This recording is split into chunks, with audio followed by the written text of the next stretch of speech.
সাল্লাল্লাহু আলাইহি সাল্লাম যখন এই কথা বললেন, ও আল্লাহর পয়গম্বর, সাহাবায়ে বলতেছে, ও আল্লাহর পয়গম্বর, বুঝতে পারে যে এই সাহাবাটা আল্লাহ তাআলার কাছে অতি বুজুর্গ ছিল, কিন্তু কি বলতেছেন সেটা আমাদেরকে বুঝাই বলুন। আল্লাহর পয়গম্বর যখন এই কথা বললেন, তখন সাহাবায়ে ডেকে ডেকে বলতেছেন, সাহাবায়ে বলতেছেন, এই লোকটার কবরের পাশে দাঁড়িয়ে কেন কান্নাকাটি করতেছি? আমি স্বয়ং রাসূল হয়ে তার কবরে তার জানাজার নামাজ আদায় করলাম। দুনিয়ার জমিন থেকে যে সময় সে বিদায় গ্রহণ করতেছে, আল্লাহর আরশ কাঁপতেছে। জানাজার সময় আল্লাহ তাআলা আরশ থেকে, আসমান থেকে ৭০,০০০ ফেরেশতা, রহমতের ৭০,০০০ ফেরেশতা নিক্ষেপ করেছেন জানাজার নামাজ পড়ার জন্য। আল্লাহ রাসূল সাল্লাল্লাহু আলাইহি ওয়াসাল্লাম একদিন কবরস্থানের পাশে দাঁড়িয়ে কান্নাকাটি করতেছে। সাহাবায়ে ইজমাইন দেখতেছেন রাসূলুল্লাহ সাল্লাল্লাহু আলাইহি ওয়াসাল্লাম কান্নাকাটি করতেছে। রাসূলুল্লাহ সাল্লাল্লাহু আলাইহি ওয়াসাল্লামকে যখন দেখা, কান্নারত অবস্থা দেখার পর সাহাবায়ে ইজমাইন জিজ্ঞেস করলেন, ইয়া রাসূলুল্লাহ, আপনি কেন কান্নাকাটি করতেছেন? রাসূলুল্লাহ সাল্লাল্লাহু আলাইহি ওয়াসাল্লাম বললেন, দেখো, এই যে কবর পাশে দাঁড়ানো, এটা হচ্ছে সাদ মুআয রাদিয়াল্লাহু তাআলা আনহুর কবর, যিনি বিখ্যাত বুজুর্গ ছিলেন, যিনি একজন সাহাবীদের মধ্যে অন্যতম সাহাবী ছিলেন। আল্লাহ রাসূল সাল্লাল্লাহু আলাইহি ওয়াসাল্লাম বলেন, এই লোকটা এত প্রিয় বন্ধু ছিল আল্লাহ তাআলার, যেদিন দুনিয়ার জমিন থেকে সে বিদায় গ্রহণ করতেছে, আল্লাহ তাআলার আরশ কাঁপতেছে। সুবহানাল্লাহ। আল্লাহ তাআলা এত প্রিয় বান্দা ছিল, এত খাস বান্দা ছিল, যে মাত্র সে দুনিয়ার জমিন থেকে চলে যাইতেছে, আল্লাহ তাআলার আরশ কাঁপতেছে।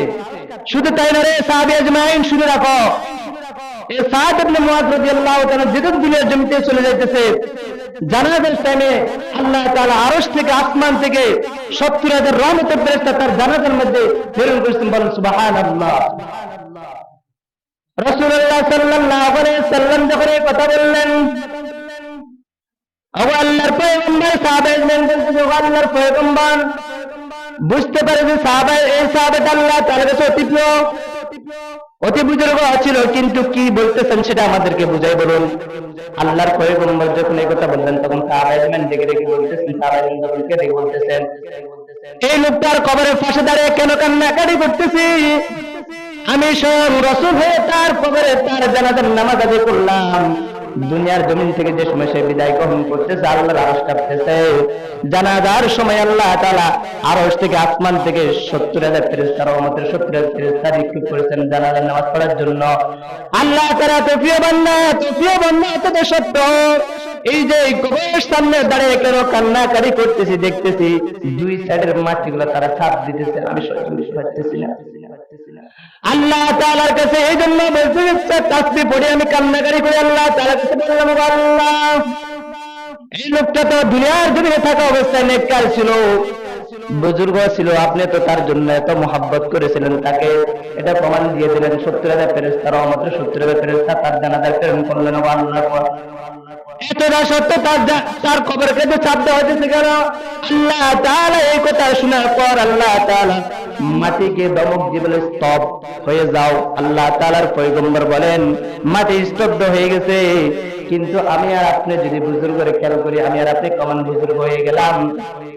আমি আপনি যদি খেয়াল করি, ওই যে সাহাবী মারা গেছে, কত বুজুর্গ ছিল, নামাজে ঘুরতে, কাজে যায় না, তাকবীরে ছুটে নাই, সব সময় আল্লাহর পয়গম্বরের কথা অনুযায়ী চলেছেন, কোরআন যেভাবে বলেছেন সেভাবে চলেছেন, সারা জীবনটাকে এইভাবে কাটিয়ে দিয়েছেন। কিন্তু সত্য কবরে চাপ দেয়।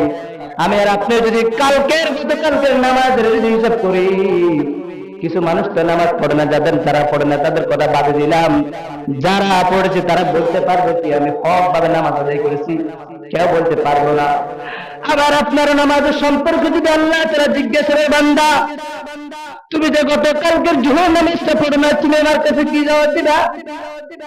আমার দেওয়া জান, আমার দেওয়া সম্পদ সব কিছু বুক করলে, কিন্তু বান্দা জোহরের আযানটা দিছে, কিন্তু আমার সিজদা দিয়ে আসলে তুই জোহর সবে আসিস, চাই আসর সবে তুই আসিস, আসর সবে বান্দা আসিস নাই, মাগরিবের দিলাম বান্দা এতটা সত্য আসিস নাই, রাত্রের বেলায় ঘুমিয়ে যাবি, সেই সময় আসার আদার সে তোর আমি ডাক দিয়ে বলছি, বান্দা একটু আয়, গুনার কাজে লিপ্ত করতেছিস, দুনিয়ার ভিতরে দৌড়েছে, একটু আয় বান্দা আমার কাছে আয়, তোকে এশার নামাজটা পড়লে আমি তোর জীবনের সমস্ত গুনাহটা মাফ করে দেব। বলেন সুবহানাল্লাহ।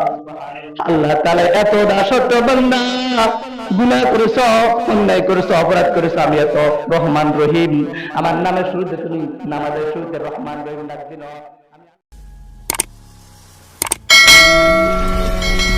السلام عليكم